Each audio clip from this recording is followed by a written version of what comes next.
अधिकतर मर्द ये भूल करते हैं कि वो औरत को एक समस्या की तरह देखने लगते हैं। वो ऐसा क्यों करती है? वो बिना कारण गुस्सा क्यों करती है? वो कुछ बोलती क्यों नहीं? पर सच्चाई ये है कि वो जो कर रही है वो किसी तर्क से नहीं चल रही, वो अपने भावों से चल रही है। औरत तर्क की नहीं, तरंग की प्राणी है। वो मन से नहीं, ऊर्जा से जीती है। ओशो कहते हैं, औरत को जानना असंभव नहीं, लेकिन उसे समझने की कोशिश करना ही सबसे बड़ी भूल है। कभी सोचा है, वास्तव में गहराई से सोचा है कि क्यों औरतें अक्सर लगभग नियमित रूप से एक ऐसे वाक्य का सहारा लेती हैं जो किसी रहस्य की तरह तुम्हारे सामने तैरता रहता है? वो वाक्य है, तुम मुझे समझते नहीं। ये वाक्य कभी एक फुसफुसाहट की तरह, कभी एक शिकायत की तरह और कभी एक गहरे दर्द की चीख की तरह तुम्हारे कानों में गूंजता है। और तुम एक औसत पुरुष होने के नाते उस क्षण क्या सोचते हो? तुम्हारा मन तुरंत अपने बचाव में लग जाता है। तुम सोचते हो, मैं तो सब जानता हूं, मैंने उसे सालों देखा है। मैं जानता हूं कि वो कब खुश होती है, उसकी आंखों में चमक कैसे आती है। मैं जानता हूं कि वो कब चुप हो जाती है, उसके चेहरे पर एक पर्दा कैसे छा जाता है। मैं जानता हूं कि वो कब नाराज होती है, उसके होठों की रेखा कैसी कड़ी हो जाती है। फिर ये शिकायत क्यों? लेकिन यहीं पर सच्चाई का पहला आईना टूटता है। सच्चाई यह है कि तुमने उसके व्यवहार को जाना है, उसकी आदतों को पहचाना है, लेकिन उसके भीतर को नहीं। तुमने उसके द्वारा बहाए गए नदियां के किनारे बैठकर उसकी लहरों को देखा है, लेकिन उस नदी की गहराई में क्या छिपा है, उसकी धारा किस दिशा में बह रही है, इसका अंदाजा नहीं लगाया। तुमने उस वृक्ष को देखा है जिसकी पत्तियां हवा में थिरकती हैं, लेकिन उसकी जड़ों तक पहुंचने की कोशिश नहीं की। ओशो कहते हैं, औरत को जानना असंभव नहीं, लेकिन उसे समझने की कोशिश करना ही सबसे बड़ी भूल है। ये वाक्य शायद थोड़ा विरोधाभासी लगे। एक तरफ तो कहा जा रहा है कि उसे जानना असंभव नहीं है, दूसरी तरफ समझने की कोशिश को भूल करार दिया जा रहा है। लेकिन इसके पीछे गहरा दार्शनिक सत्य छिपा है। क्योंकि जिस क्षण तुम किसी को समझने लगते हो, तुम अपने मन में उसके लिए एक खाका खींचने लगते हो। तुम उसे अपनी तर्क बुद्धि के दायरे में बांधने लगते हो। तुम उसे परिभाषित करने लगते हो। तुम कहने लगते हो, अगर वो ऐसा करेगी तो इसका मतलब ये होगा, अगर वो वैसा कहेगी तो उसका अर्थ ये होगा। लेकिन औरत परिभाषा नहीं है, वो एक प्रवाह है। वो एक ऐसी नदी है जिसका हर पल रंग बदलता रहता है। सुबह वो शांत और स्वच्छ होती है, दोपहर में बाढ़ लाकर उफान पर होती है और शाम को एक शांत झील की तरह ठहर जाती है। क्या तुम किसी नदी को परिभाषित कर सकते हो?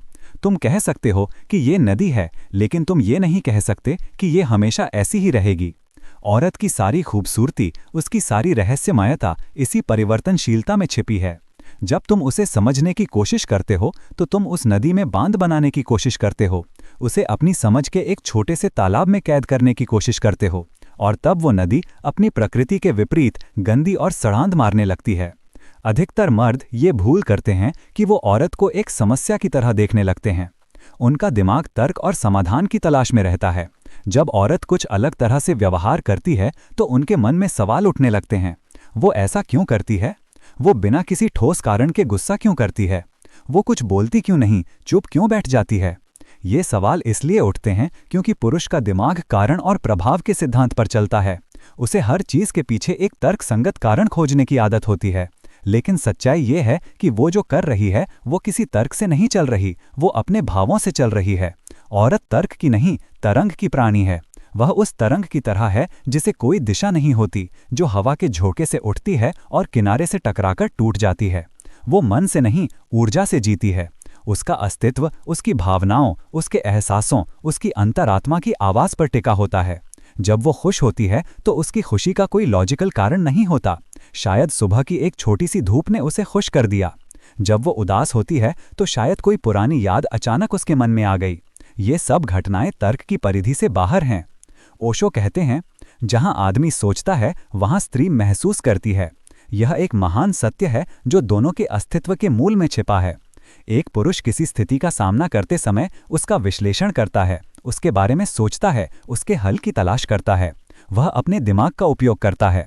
लेकिन एक औरत उसी स्थिति को महसूस करती है, वह उसमें डूब जाती है, उसकी हर एक छोटी सी लहर को अपनी आत्मा से महसूस करती है। और यहीं से सबसे बड़ी गलती की शुरुआत होती है। हम पुरुष उसके महसूस को समझने की बजाय उसमें अपना तर्क ढूंढने लगते हैं।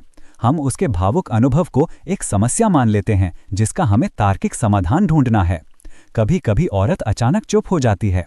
वह बातचीत में हिस्सा नहीं लेती, अपने कमरे में चली जाती है और एक ऐसा मौन पा लेती है जो कई बार घंटों तक चलता है। तुम सोचते हो शायद अब सब ठीक हो गया है, गुस्सा शांत हो गया है, लेकिन वो चुप इसलिए होती है क्योंकि वो थक गई है। वह अपने भीतर के तूफान को शब्दों में ढालते ढालते, बार बार समझाने की कोशिश करते करते थक गई है। वह उम्मीद हार चुकी है कि कोई उसके शब्दों के पीछे के अर्थ को समझेगा। वह इसलिए चुप है क्योंकि उसे लगता है कि उसकी आवाज़ खो गई है, उसके दर्द का कोई साझेदार नहीं है। वह नहीं चाहती कि तुम उसके दर्द का कारण खोजो, न ही वो चाहती है कि तुम उसे समाधान दो। वह बस चाहती है कि तुम उसके साथ रहो, बस रहो, बिना कुछ कहे, बिना कुछ पूछे, उसकी चुप्पी का साथ दो। पर अधिकतर मर्द वहां भी गलती करता है। वह उस चुप्पी को तोड़ने की कोशिश करता है। वह सवाल पूछता है, क्या हुआ, बताओ ना, क्यों चुप हो, मैंने क्या गलत किया? जबकि उसे उस क्षण बस मौन की जरूरत होती है। उसे अपने दर्द को समेटने के लिए स्थान और समय चाहिए होता है। पुरुष का यह सवाल उसकी चुप्पी में घुसपैठ की तरह लगता है जो उसे और भीतर से तोड़ता है। महिला मनोविज्ञान कहता है, औरत को महसूस किया जा सकता है पर समझाया नहीं जा सकता। यह एक ऐसा कथन है जिसे हर पुरुष को अपने दिल में उकेर लेना चाहिए। जब तुम उसे तर्क से समझाने लगते हो तो तुम उसकी भावनाओं का अपमान करते हो। तुम ये कह रहे होते हो कि जो तुम महसूस कर रही हो वो गलत है या तर्किस्टिक नहीं है। तुम उसे ये एहसास दिलाते हो कि उसकी अंतरात्मा की आवाज़ कोई महत्व नहीं रखती। और जब ऐसा होता है तो वह भीतर से बंद हो जाती है। उसके दिल के दरवाजे उस क्षण बाहर से बंद हो जाते हैं, क्योंकि उसे लगता है ये मुझे नहीं सुन रहा, ये मुझे सुलझा रहा है। औरत को सुलझाना, उसके भावों को ठीक करने की कोशिश करना सबसे बड़ी मूर्खता है। वह कोई जटिल गणित की समस्या नहीं है जिसका हल तुम्हें ढूंढना है। वह एक कविता है जिसे बस महसूस किया जा सकता है, उसकी बारीकियों को निहारा जा सकता है, लेकिन उसे समझाया नहीं जा सकता। क्या तुम किसी कविता को समझा सकते हो? तुम उसके शब्दों का अर्थ बता सकते हो, लेकिन क्या तुम उसमें छिपी भावना को समझा सकते हो? नहीं, तुम बस उसे महसूस कर सकते हो। ओशो कहते हैं, जिसने स्त्री को समझने की कोशिश की वो हमेशा दुखी हुआ, जिसने उसे महसूस किया वो हमेशा धन्य हुआ। यह दो रास्तों का वर्णन है। एक रास्ता विश्लेषण, समझ और परिभाषा का है, जिसका अंत हमेशा निराशा और दुख में होता है। दूसरा रास्ता एहसास, सहानुभूति और मौन सानिध्य का है, जिसका फल हमेशा प्रेम और आध्यात्मिक आनंद होता है। औरत तब खिलती है, तब अपने पूरे अस्तित्व से खिलती है, जब उसे यह एहसास होता है कि सामने वाला उसे बदलना नहीं चाहता। वह उसकी खामियों को गिनने नहीं आया है, वह उसकी कमियों को ठीक करने के लिए उपाय नहीं सुझाने आया है। वह बस उसे देखने के लिए रुका है, जैसी वो है वैसी। वह उसकी गलतियों में भी एक खूबसूरती ढूंढता है, उसकी उदासी में भी एक गहराई को पहचानता है। और जब औरत को ये बिना शर्त स्वीकार मिलता है तो वह खिलने लगती है। वह अपने सारे डर, अपने सारे पर्दे हटा देती है। वह उसी के साथ खुलती है जो उसके हर कार्य के पीछे क्यों नहीं पूछता, जो उसके अजीबोगरीब कैसे में भी एक सुंदरता देखता है। जब वो बिना किसी वजह रो रही होती है तो वह उसके आंसू पोंछने के लिए नहीं आता, बल्कि उसके आंसुओं के साथ रोने के लिए आता है।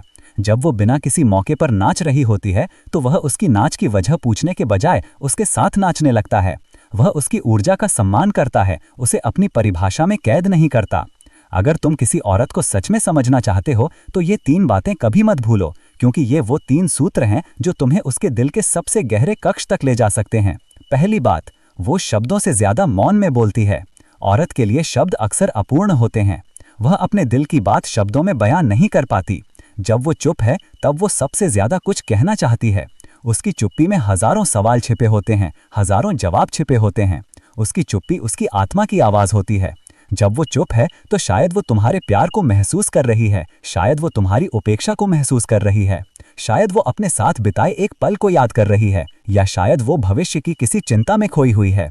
उसकी चुप्पी को नजरअंदाज मत करो, उसे सुनने की कोशिश करो। उसके चेहरे पर उतरने वाले हर भाव को, उसकी सांसों के ताल को, उसकी आंखों की चमक को समझने की कोशिश करो। जब तुम उसकी चुप्पी को समझना सीख जाओगे तो तुम्हें उसके शब्दों की जरूरत ही नहीं पड़ेगी। तुम उसके दिल से सीधे बात करने लगोगे। दूसरी बात, वो तर्क से नहीं, स्पर्श से जुड़ती है। यहाँ स्पर्श का मतलब केवल शारीरिक स्पर्श नहीं है, यह एक आध्यात्मिक स्पर्श है। जब तुम उसे शारीरिक रूप से छूते भी नहीं हो, फिर भी उसकी आत्मा को महसूस करते हो, तो वह वहीं रुक जाती है। जब तुम दूर से भी उसकी परेशानी को महसूस करते हो और उसे एक आंख बंद करके अपना साथ देते हो, तो वह तुमसे जुड़ जाती है। यह स्पर्श एक दृष्टि में हो सकता है, एक मुस्कान में हो सकता है, एक छोटे से संदेश में हो सकता है। यह स्पर्श तब होता है जब तुम उसकी बात सुनते समय मोबाइल फोन उतार देते हो। यह स्पर्श तब होता है जब तुम उसकी छोटी छोटी बातों को याद रखते हो। यह स्पर्श तब होता है जब तुम उसके सपनों का सम्मान करते हो, भले ही वे तुम्हें बचकाने लगें। यह वह स्पर्श है जो उसके दिल को छूता है और जिसके आगे शरीर का स्पर्श फीका पड़ जाता है। तीसरी बात, वो स्थिर नहीं, परिवर्तनशील है। हर दिन नहीं है और यही उसकी सुंदरता है। तुम उसे एक थाली में परोसी गई एक निश्चित व्यंजन की तरह नहीं देख सकते। वह एक ऐसा मौसम है जो हर पल बदल रहा है। सुबह वो वसंत की तरह मुस्कुराती हुई खिलती है, दोपहर में गर्मी की तरह तेज हो जाती है और शाम को पतझड़ की तरह उदास और गहरी हो जाती है। इस परिवर्तनशीलता को उसकी कमजोरी मत समझो, यह उसकी ताकत है, यह उसके अस्तित्व की गतिशीलता है। एक पुरुष जो इस बदलाव को स्वीकार नहीं करता, वह हमेशा उससे दूर होता जाता है। वह उसे एक स्थिर चट्टान बनाना चाहता है,